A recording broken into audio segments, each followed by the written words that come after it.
नमस्कार दोस्तों, मैं संदीप मौर्य आशा स्टडी पॉइंट चैनल पर आपका स्वागत करता हूं। दोस्तों, आज का वीडियो हमारा अभी आप देख रहे थे पिछले दिनों इंडियन बैंकिंग सिस्टम यानी भारतीय बैंकिंग व्यवस्था चल रहा है। उसमें पिछली वीडियो में मैंने आपको बताया था एनपीए क्या होता है, यानी बैंकों की वो संपत्ति जो लोन लेकर लोग फरार हो जाएं या 90 दिन तक कोई पैसा देते ही नहीं है, यानी कि 1 रुपया भी ना जमा करें, कोई किस्तें ना भरें, तो क्या होगा, बैंक उसे एनपीए घोषित करेगी, यानी कि नॉन परफॉर्मिंग एसेट्स, ऐसी संपत्ति जिसका कोई प्रयोग नहीं हो रहा हो गया बात खत्म। उससे क्या होगा, वो पैसा एनपीए घोषित होते ही उस पैसे का कोई हिसाब नहीं, यानी कि वो पैसा बेकार हो गया। तो इसका मतलब क्या, अब जो पैसा ले गया लोन गायब हो जाए? नहीं, बिल्कुल नहीं। होता क्या है प्रोसेस, एनपीए घोषित करने की शर्तें, एनपीए कब घोषित किया जाता है, किन हालातों में किया जा सकता है और क्या क्या नियम हैं, इसके लिए आप पिछली वीडियो देखिए हमारे प्लेलिस्ट से। अब आज की वीडियो में क्या है कि अगर एनपीए घोषित हो गया कि अब तो बैंक ने मान लिया कि यह संपत्ति यानी उक्त लोन, दिया गया लोन एनपीए ही है, यानी कि अब मिलने वाला नहीं है, बैंक ने इसे एनपीए घोषित कर दिया, उसके तहत अब क्या करना है। तो इसका मतलब ये नहीं कि बैंक चुप हो जाए और आप पैसे लेके निकल लें, बिल्कुल नहीं। करना क्या होगा, अब बैंक अपने पैसों को वसूलेगा। कैसे? वही तरीके हैं। यहाँ एक एक्ट आता है इन चीज़ों से बचने के लिए, इनके लिए एक नियम बनाया गया है। एनपीए से बैंकों का नुकसान ना हो या फिर हो जाता है तो उसकी भरपाई कैसे की जाए उन चीज़ों के लिए सरफेसी एक्ट बनाया गया। आज हम उसके बारे में पढ़ेंगे कि जब एनपीए घोषित हो जाता है किसी संपत्ति को लेकर, तो उसके बाद का प्रोसेस क्या होता है, किन हालातों में बैंक किन तरीके से अपने पैसों का वसूल करती है, अपने पैसों का व्यवस्था करती है। तो चलिए देखते हैं क्या क्या प्रोसेस हो सकते हैं। पहला काम सरफेसी एक्ट है क्या, तो जान लीजिए कि जब बैंक एनपीए, किसी संपत्ति को एनपीए घोषित कर दे, तो अब मिशन बन गया, पैसा तो डूब गया, लेकिन अब वसूलना कैसे है, उसकी पूर्ति कैसे की जाए, क्षतिपूर्ति, उसके लिए सरफेसी एक्ट। चलिए पढ़ते हैं सरफेसी एक्ट। सबसे बड़ी बात है, देखिए वन लाइनर क्वेश्चन में आपको एक क्वेश्चन मिलेगा सरफेसी एक्ट है क्या, तो पहला ऑप्शन तो आपको देखना होगा बैंकों से जुड़ा हुआ है, बिना सोचे समझे। उसके बाद एनपीए घोषित होने के बाद बैंकों की उन संपत्तियों को वसूलने का तरीका है, यानी उस पैसों को वसूलने का तरीका इस एक्ट के तहत है। और ये एक्ट किसके लिए है? दोनों के लिए, बैंक के लिए भी कारगर है और जनता के लिए भी। अब जैसे लोन लेकर लोन नहीं चुका पाना, दो वजह हैं, या तो कर आदमी चुकाना नहीं चाहता या फिर चुकाने में असमर्थ है। जैसे कृषि लोन, मान लीजिए फसल पर लोन ले लिया, फसल डूब गई, बर्बाद हो गई, नहीं चुका सके। मैंने आपको एनपीए में बताया था कि टर्म लोन कृषि लोन होता है, एग्रीकल्चर लोन टर्म लोन, और किन किन लोन पर कैसे कैसे एनपीए घोषित होगा। तो कृषि वाले में क्या सिस्टम था, एक फसल के लिए प्लस 2 फसल, ड्यू डेट प्लस 1 साल का वक्त, 2 वर्षों का वक्त, ये सब सिस्टम एनपीए वाली वीडियो में आप देखेंगे। इसमें देखेंगे अगर उसके बावजूद व्यक्ति नहीं चुका पा रहा है, तो यहाँ कौन से तरीके हैं, कौन संस्थाएं जो कस्टमर यानी ग्राहकों की मदद करेंगी, और कौन से नियम हैं जिनसे बैंकों के लिए बनाया गया है, यानी बैंक अपने पैसों की वसूली करेंगे। देखते हैं। सरफेसी एक्ट 2002 में पारित किया गया, जहां भी आप पढ़ेंगे तो यही होगा, सरफेसी एक्ट 2002। देखते हैं होता क्या है, पहले इनके फुल फॉर्म पे बात करते हैं एक एक अक्षर। Securitisation, securitisation and reconstruction of financial assets and enforcement of security interest act 2002। ठीक, 2002 में ये एक्ट पास किया गया। इसका फुल फॉर्म ये है, वैसे तो पूछा नहीं जाएगा क्योंकि बहुत बड़ा है, फिर भी बैंकों से जुड़े कोई भी एग्जाम आप दे रहे हैं तो चांस है कि इसके फुल फॉर्म को भी पूछा जा सके, और मोस्टली पूछा जाता है। तो इस पर एक बार आप नज़र डालेंगे, 2-4 बार पढ़ेंगे, आपको याद तो हो ही जाएगा, ऑप्शन देख के आप समझ जाएंगे। आगे बढ़ें जरा। होता क्या है, बैंकों की उधारी के लिए बैंक 60 दिन पहले एक रिमाइंडर नोटिस भेजेगा जनता को या अपने कस्टमर को। अब जैसे कि पैसा नहीं मिल रहा है, 90 दिन हो चुके, अब बैंक आपके ऊपर सरफेसी एक्ट लागू करेगा, भाई ये संपत्ति एनपीए हो गई, अब हमें इसे वसूलना है दूसरे तरीकों से। आमतौर पे आप किस्तें जमा करके शरीफों की तरह नहीं दे रहे हैं, अब क्या किया जाए, अब सरफेसी एक्ट लागू किया जाएगा आपके खिलाफ। और तरीके देखिए क्या हैं। तो 60 दिन पहले एक नोटिस दी जाएगी आपको, फिर 61वें दिन बैंक आपकी संपत्ति पर कब्जा करेगा। ये तो एक बेसिक सा तरीका है कि भाई 60 दिन पहले हमने आपको सूचना दे दी है, अगर आप कोई एक्शन नहीं लेते हैं तो 61वें दिन हम आपकी संपत्ति पर कब्जा करेंगे, यानी बैंक अपना ताला लगा देगा और आपको बेघर कर देगा। आपके नाम की जो भी जब संपत्ति होगी उसे जब्त करेगा अपनी कीमत और इंटरेस्ट जोड़कर। चलिए, ये तो हो गया सरफेसी एक्ट होता क्या है। ऐसा होता नहीं कि 60 दिन हो गए, पूरे 61वें दिन आए बैंक वाले, बोले चल घर से निकल, और आपको लात मारा, घर पर कब्जा कर लिया। वो 60 दिन में प्रोसेस क्या क्या होता है ये तो बैंक का काम है। आपके लिए क्या है, आप इसका बचाव कैसे करें, क्या सुविधा है, तो चलिए देखते हैं। आगे बात आ जाती है, यहाँ एक कानून बना कंपनी एक्ट 1956। 1956 के तहत जितने भी केस थे इस तरह के बैंकों के द्वारा दिए गए लोन, बैंक और कस्टमर के बीच के लोन संबंधित, पैसे संबंधित जितने केस होते थे, सब सिविल कोर्ट यानी कि वही सामान्य अदालत में चलते थे, जनता अदालत में चलते थे। हुआ क्या, केस बढ़ने लगे। जनता में वैसे भी अदालतों में केस बहुत ज़्यादा पेंडिंग है, आप देखेंगे तो लाखों लाख केस आज भी अदालतों में पेंडिंग हैं। ऐसी हालात में क्या किया गया, और इसमें दोनों के लिए लेट हो रहा है, केस आ गया, वर्षों तक इस पर सुनवाई नहीं हो रही है, कस्टमर तो मजे में है लेकिन बैंक उसी केस के लिए मक्खी मार रहे हैं, कब तक पास होगा, कब तक क्या फैसला मिलेगा, वो उसी में फंसे रहेंगे। फिर क्या किया गया, सिविल कोर्ट फेल हो गए। इस वजह से 1993 में बैंकों के लिए अलग नियम पास किए गए। 1993 में बैंकों के लिए अलग नियम पास किए गए, जैसे रिकवरी बैंक स्पेशल कोर्ट बनाए गए। ऐसे कोर्ट जो रिकवरी बैंक स्पेशल कोर्ट बनाए गए, इसमें जनता के केस नहीं, बैंकों के केवल केस होंगे, यानी कस्टमर और बैंकों के बीच की समस्याओं के केस। चलिए आगे देखें, इसके तहत क्या किया गया, दो संस्थाओं का गठन किया गया, DRT और DRAT। अब इनके फुल फॉर्म देखते हैं और ये काम क्या करते हैं इसी वीडियो में हम देखेंगे। तो दो संस्थाएं बनाई गई, डेब्ट recovery tribunal. Full form important है, इसे आप 2 बार 4 बार पढ़ लें, अपने ध्यान में रखें। तो DRT डेब्ट रिकवरी ट्रिब्यूनल, DRAT डेब्ट रिकवरी अपीली ट्रिब्यूनल। ठीक, ये दो प्रकार के कोर्ट बने। ट्रिब्यूनल मतलब ही कोर्ट होता है, एक तरह से अदालत ही होती है। तो ट्रिब्यूनल, ठीक, दो तरह के ट्रिब्यूनल बनाए गए।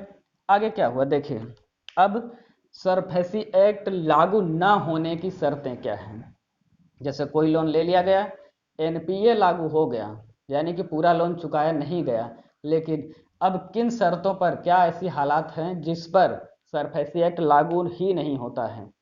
तो कोई व्यक्ति लोन लेता है और उसकी बकाया राशि 1 लाख से कम हो, यानी पूरा भर चुका हो, 1 लाख बाकी हो, अब 90 दिन हो गया, वो 1 लाख से कम बाकी हो और 3 महीने तक कोई किस्त नहीं भर रहा है, कोई एक्शन नहीं ले रहा है, तब भी सरफेसी एक्ट लागू नहीं होता है। पहला नियम, ऐसी सिचुएशन में अब वो लेट किया जाएगा या फिर उसे छूट दिया जाएगा, और जब राशि 1 लाख से ऊपर बढ़ने लगेगी तब फिर से सरफेसी एक्ट की रेंज में आएगा। लेकिन अगर राशि उसकी 1 लाख से कम बची है तो सरफेसी एक्ट उसके खिलाफ नहीं लागू किया जाएगा, यानी कि बैंक उसकी संपत्तियों पर हाथ नहीं लगाएगा।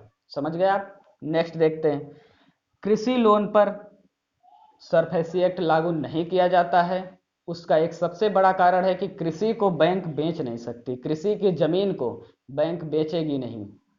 ऐसा नहीं किसानों ने लोन लिया नहीं चुका पाए तो उनका कब्जा करके जमीन बैंक बेच ले, बिल्कुल नहीं। ब्याज बढ़ा सकते हैं आप और इसके अलावा समय बढ़ा सकते हैं, लेकिन संपत्ति पर कब्जा करके बेचेंगे नहीं। तो कृषि जमीन, और जब जमीन बेचेंगे नहीं बैंक, तो क्या बैंक आके खेती करेगा, बैंक वाला आदमी कुदाल फावड़ा तो चलाएगा नहीं। इसलिए कृषि लोन पर सरफेसी एक्ट लागू नहीं होते हैं। और ऐसा भी नहीं है कि बैंक ने कब्जा कर लिया खेत पर और कोई जादू वाली फसल उगाया और अपने पैसे वसूल ले, ऐसा होता नहीं। क्योंकि जो किसान ओरिजिनल है, जिसका मालिक है, वो जब नहीं उगा सका या वो नहीं उस लेवल पे काम कर सका तो बैंक वाले क्या कर पाएंगे। उनके बस का खेती करना है, बिल्कुल नहीं। और खेती की जमीन बेचना नहीं है, इसलिए सरफेसी एक्ट लागू नहीं होगा। आगे बढ़ें, अगर लोन की 20% से कम राशि बकाया हो, लिए गए लोन में 80% से ज़्यादा भरा जा चुका हो, 20% या उससे कम बकाया हो, तो सरफेसी एक्ट नहीं लागू होगा।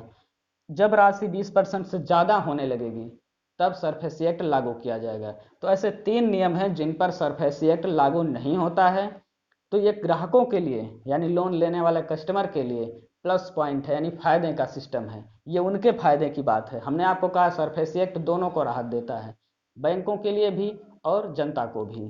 तो चलिए देखते हैं। यहाँ तक तो हो गया कि इन शर्तों पर सरफेसी एक्ट लागू नहीं होगा, और लागू नहीं होगा तो मतलब पैसे का पैसा ही रहेगा, संपत्ति पर कब्जा आपके नहीं किया जाएगा। ठीक, आगे बढ़ते हैं। अब क्या होता है, सरफेसी एक्ट आपके खिलाफ लागू कर दिया गया, संपत्ति आप लोन आपका बकाया है, सरफेसी एक्ट लागू हो चुका। तब नियम क्या बनते हैं, 60 दिन के अंदर नोटिस मिल गई आपको कि भाई 60, जो हमने आपको बताया सरफेसी एक्ट आपके खिलाफ लागू होते ही एक नोटिस दी जाएगी 60 दिन तक के लिए। उस बीच एक्शन लीजिए, नहीं तो 61वें दिन कार्रवाई शुरू। अब एक्शन कैसे आप ले सकते हैं, ये ग्राहकों के सिस्टम। 15 दिन के अंदर मैनेजर से बात करिए, जो नियम होगा, बैंक की पॉलिसी होगी, नियम शर्तों को पूरा करके जितनी एक लिमिट होगी उतना जमा कर लीजिए, या दूसरा लोन और लेकर इस लोन को चुका सकते हैं। ये बहुत से तरीके हैं। हमने रीफाइनेंस रीपरचेज सिस्टम भी पढ़ाया था बैंकिंग में, उसमें आपको बताया था एक लोन पर एक और लोन, लोन की कुछ किस्तें यानी 90% जमा करके एक तुरंत नया लोन ले लेना, कुछ शर्तों में 50% जमा करके दूसरा लोन ले लेना। अब क्या है कि एक लोन भारी पड़ रहा है आपको, दूसरा आप एक लोन लेकर पुराने वाले की किस्तें बढ़ाकर नए वाले लोन से पुराना भर देंगे, ये सिस्टम भी कर सकते हैं। भर के ख़त्म भी कर सकते हैं, नए वाले की किस्त बढ़ जाएगी, पुराना वाला पूरा हो जाएगा। ये सब प्लस पॉइंट हैं। तो ऐसी सिचुएशन में आप मैनेजर से बात कर सकते हैं और उस बैंक के जो शर्त और नियम है उन्हें फॉलो करके और आप यहाँ से राहत पा सकते हैं, या तो पूरा चुका लें या फिर पूरा जो भी सेट हो वो आप कर सकते हैं। ऐसा नहीं होता तब क्या करना है, 45 दिन के अंदर आपको डीआरटी में अपील करनी है कि भाई हमारे काम या मेरा बिजनेस है अभी सिस्टम सेट नहीं हो सका, या मेरे आउटपुट नहीं आ रहे हैं जिसकी वजह से मैं लोन भरने में असमर्थ हूँ, मेरे खिलाफ एनपीए, मेरे लोन को एनपीए घोषित कर दिया गया है, अब मेरे खिलाफ सरफेसी एक्ट भी लागू हो गया है। तो आप डीआरटी में अपील करेंगे कि भाई मुझे मोहलत दी जाए, मेरा बिजनेस अभी स्टैंड नहीं हो सका है, तो मैं ब्याज सहित जैसे ही हो जाता है ब्याज सहित चुका दूंगा। यहाँ तक बात आती है। अब यहाँ दो बात बनती है, जब आप डीआरटी में अपील करेंगे, डीआरटी निर्धारित करेगा आपको स्टे मिलेगा कि नहीं मिलेगा। स्टे मिल गया तो डीआरटी खुद ही लिमिट दे देगा, भाई इतने दिन का स्टे दिया जाए इस व्यक्ति को, और ये अपना बिजनेस संभाल कर अपने तरीके लगाकर जो भी है ब्याज सहित या फिर नियमों के हिसाब से पैसे चुकाएंगे। आगे बात करते हैं, अगर स्टे नहीं मिला तब क्या हुआ। स्टे ना मिलने पर आपको आगे बढ़ना होगा, 30 दिन के अंदर डीआरएटी में अपील करना होगा। दूसरी संस्था जो हमने आपको अभी यही बताया था, डीआरएटी में अपील करना होगा। अब डीआरएटी का क्या नियम है, यहाँ सिर्फ एक नियम है, वो अपील के साथ ही आपको ये दिखाना होगा इस संस्था में कि भैया हम 50% दे रहे हैं, लेकिन अभी हमारा सिस्टम या बिजनेस सेटअप नहीं हो चुका या हम उसमें असमर्थ हैं, इस वजह से हमको थोड़ा और टाइम चाहिए। तो आप 50% राशि जमा करनी होगी आपको तुरंत, और उसके बाद डीआरएटी निर्धारित करेगा कि आपको स्टे मिलेगा या नहीं मिलेगा। तो ये यहीं डीआरएटी काम खत्म हो जाता है। स्टे मिल गया तो ठीक है, नहीं मिला तो या तो पैसे दीजिए या फिर आपकी संपत्ति पर कब्जा हो गया। लेकिन अगर आप पूरा देने के लायक होते या दे पाते तो फिर ये सब करने की ज़रूरत ही नहीं होती। तो अब समझ लीजिए कि यहाँ से बाहर हुए और स्टे नहीं मिला तो संपत्ति पर बैंक कब्जा करेगी। अब आपके पास वही ऑप्शन है, या तो कब्जा हो जाने दीजिए या फिर कहीं से व्यवस्था करके तुरंत चुका दीजिए। चलिए आगे बढ़ते हैं। हम मान लेते हैं कि नहीं चुका सके, बैंक ने कब्जा किया, तो बैंक बेचेगी कैसे। बैंक ने कब्जा तो कर लिया, अब वो अपने पैसे कैसे निकालेगी, यहाँ देखते हैं। तो बैंक संपत्तियों की बिक्री कैसे करेगी, यानी संपत्तियां किस तरीके से बेचेगी। तो सबसे पहला काम, कम से कम लोकल के 2 न्यूज़पेपर्स यानी 2 अखबारों में नोटिस देना होगा। यहाँ लिखा हुआ, कम से कम 2 अखबारों में उन्हें नोटिस देना होगा कि उक्त संपत्ति जो इस व्यक्ति के नाम है, फला जगह है, जगह लोकेशन सहित इतनी संपत्ति है, ये बिल्डिंग या जो कुछ भी है, वह बैंक में उसकी बकाया लोन की वजह से एनपीए के बाद उस व्यक्ति पर सरफेसी एक्ट लगने के कारण यह संपत्ति अब बैंक की संपत्ति होगी। इस नोटिस की वजह से क्या होता है कि वह व्यक्ति किसी और को वह संपत्ति बेच नहीं सकता, क्योंकि ये कोर्ट में कागज जाएगा और जो व्यक्ति खरीदेगा, खरीदने से पहले जांच होगी तो पता चल जाएगा कि यह विवादित संपत्ति है। तो ये नोटिस 2 अखबारों में होनी चाहिए। उसके बाद न्यूनतम 30 दिन पहले होनी चाहिए नोटिस, यानी 30 दिन पहले, 1 महीना पहले की नोटिस होगी। उसके बाद 30 दिन पूरा होने के बाद ही बैंक उस पर हाथ लगाने जाएगा। 1 महीना पहले न्यूज़पेपर में, लोकल के 2 न्यूज़पेपर्स में नोटिस हो जानी चाहिए। अब क्या होता है, यहाँ तक तो बात हो गई। तीसरे लेवल पर क्या होगा, सेल कन्फर्म होने पर, अगर बैंक संपत्ति को कब्जा कर लेती है और बेच रही होती तो सेल कन्फर्म होने पर क्या होता है, तुरंत वहीं बोली लगती है, खरीदार होते हैं। बोली लगने का मतलब ये नहीं कि वहाँ मंडी के जैसे शोर हो, सिस्टम है बैंकों के। तो वहाँ क्या होता है, 25% बैंक राशि तुरंत ले लेगी, जो भी कीमत लगाएगी। 25% अगर कोई व्यक्ति जो खरीदार है, यानी कि जो अभी संपत्ति को खरीदना चाह रहा हो, 25% तुरंत देगा बैंक, तुरंत सेल कन्फर्म होने पर 25% ले लेगी। बकाया 75% के लिए 15 दिन का समय दिया जाएगा। इस डीआरएटी की अपील के बाद स्टे नहीं मिलने पर लोन लिए हुए कस्टमर का यहाँ तक अधिकार खत्म हो जाता है। अब यहाँ से बैंक के कार्य शुरू, बैंक ही अपने हिसाब से सेट करेगी और अपना बकाया राशि यानी अपना लोन वसूल करेगी। चलिए, ये तो हो गई, 25% तुरंत ले लेता है और 75% 15 दिन के लिए छोड़कर। आगे बात करते हैं। उसके बाद अगर संपत्ति बेचने लायक ही ना हो या कोई खरीदार ना हो, बिक ही नहीं रही हो, तब क्या होगा। यहाँ बात आती एआरसी क्या है। एआरसी होता है असेट्स रिकंस्ट्रक्शन कंपनी, यानी संपत्तियों का पुनः निर्माण करने वाली कंपनी। तो यह एक संस्था या कंपनी होती है, प्राइवेट होती है।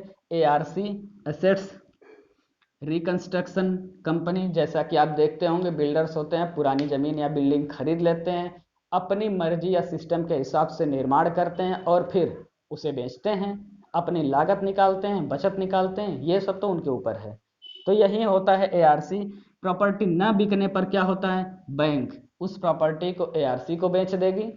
एआरसी क्या करेगी, एआरसी से रिकंस्ट्रक्शन करेगी, यानी कि उस बिल्डिंग को गिरा पड़ा के जो उसको समझ में आएगा, मॉल, बिल्डिंग, आवास कुछ भी बनाएगी, अपने हिसाब से नया निर्माण करेगी, उसे बेचेगी और इनका पैसा, बैंक का पैसा चुकाएगी। अब ये तो जब बेच दिया तो बैंक ने अपना पैसा ले लिया, बात खत्म हो गई।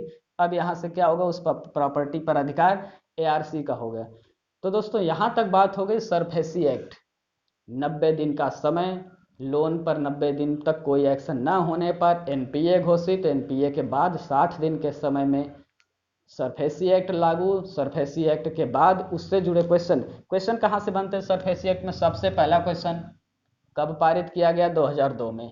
किस चीज़ के लिए पारित किया गया, तो बैंक के लोन के लिए, या एनपीए से बचने के लिए, या एनपीए लागू हो जाने के बाद के लिए ये एक्ट पास किया गया।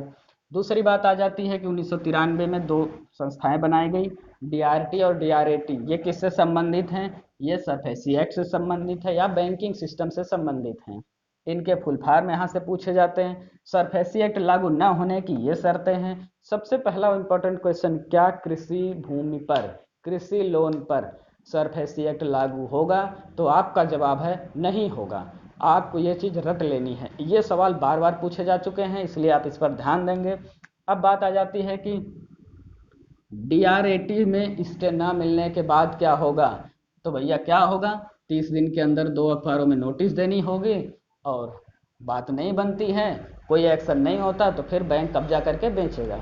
तो यहाँ तक बात खत्म हो। एआरसी क्या है, एआरसी का फुल फॉर्म देख लीजिए आप, काम उसके क्या है आपको पता चल गया। इससे बैंक का कोई सिस्टम नहीं, उसने बेच दिया, एआरसी ने खरीद लिया, अब एआरसी का काम है। तो इस तरह से ये हो गया सरफेसी एक्ट, और यही बैंकिंग सिस्टम खत्म होता है। अब आपको अगले दिन अकाउंट पढ़ाया जाएगा, अगली वीडियो में अकाउंट, हम दूसरी वीडियो में आएंगे। तब तक के लिए आप सुरक्षित रहिए, अपना ख्याल रखिए, धन्यवाद।